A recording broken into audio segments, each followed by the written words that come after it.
Hello friends. तो आज हम जानते हैं सस्टेनेबल अर्बन डेवलपमेंट प्रैक्टिसेस के बारे में, क्या क्या प्रैक्टिसेस होती है। Welcome to the lesson on sustainable urban development practice. In this lesson we will discuss the meaning of sustainable urban development, its importance and the various practices and strategies using for achieving it.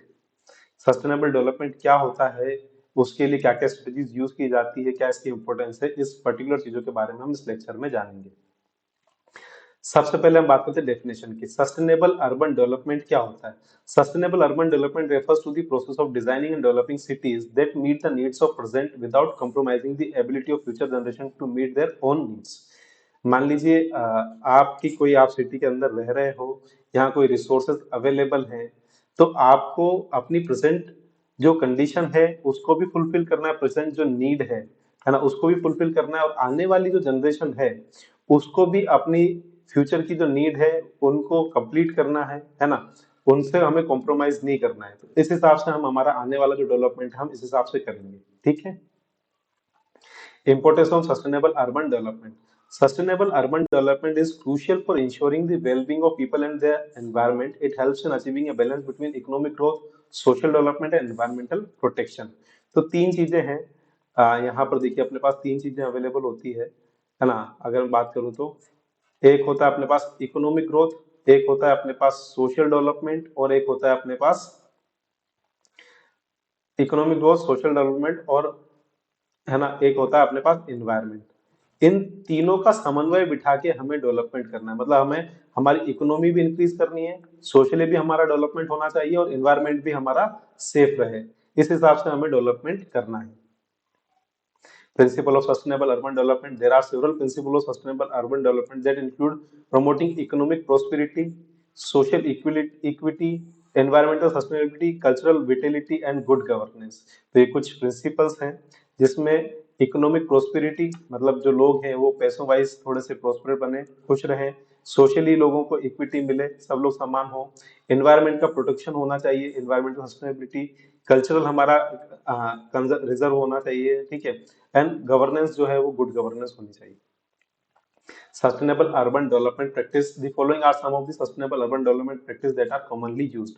कुछ basic है, उसके बारे में जानते हैं। पहला है compact development, जैसा मैंने आपको पहले भी हमारी बात हो चुकी है ना।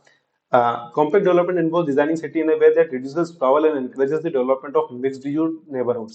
तो आजकल क्या हो रहा है, आपने देखा होगा कि जो मल्टी स्टोरीज है, मल्टी स्टोरीज बनती है।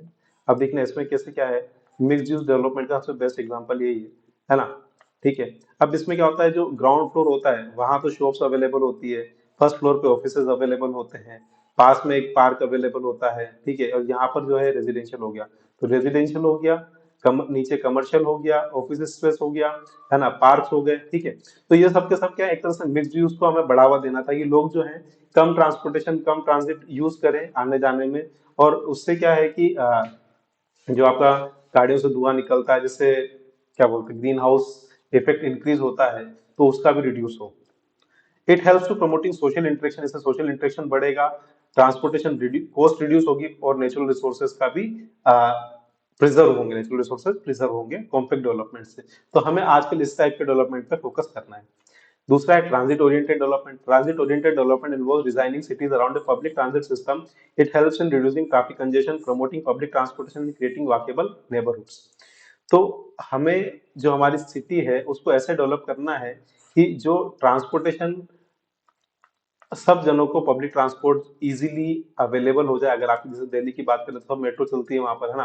तो मेट्रो के कारण क्या होगा कि लोगों के, आपने देखा होगा मेट्रो स्टेशन बहुत पास पास है वहां पर, है ना। जैसे ही लोग घर से निकले, 10 रुपए का रिक्शा लिया, वो मेट्रो पहुंच गया, मेट्रो से वो 30 किलोमीटर दूर अपनी जॉब करने जा सकते हैं ना। तो उनकी कॉस्टिंग पड़ी 10 रुपए इसकी और 30 रुपए इसकी, टोटल 40 से 50 रुपए में वो 30 किलोमीटर दूर जॉब करने जा सकते हैं। और उसमें उन्हें टाइम लगा 5 मिनट इसका, और 15 से 20 मिनट इसका, 30 मिनट मान लीजिए। आधे घंटे में वो अपने गंतव्य पहुंच जाएंगे, आराम से वो अपना काम करेंगे।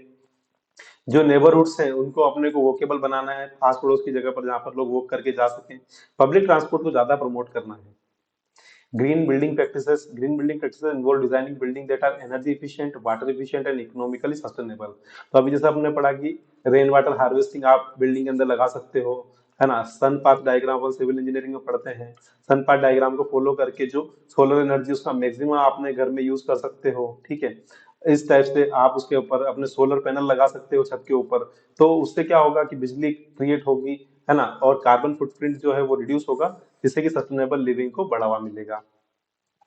रिन्यूएबल एनर्जी की बात करें तो RES involve solar, wind and hydro power, hydroelectric power for energy generation. It helps reducing the dependence on fossil fuel and promoting sustainable energy sources. जैसे बिजली जो जनरेट होती है वो किससे जनरेट होती है, कोल से जनरेट होती है ना। तो हम जो है hydro electric power plant, solar energy का यूज करके, विंड एनर्जी का यूज करके अगर हम बिजली का यूज करें तो इससे कोल भी सेव होगा और सस्टेनेबल डेवलपमेंट को भी बढ़ावा मिलेगा। Sustainable infrastructure. Sustainable infrastructure involves designing and developing infrastructure that is environmentally sustainable, socially equitable, and economically viable. It includes transportation, water management, waste management system.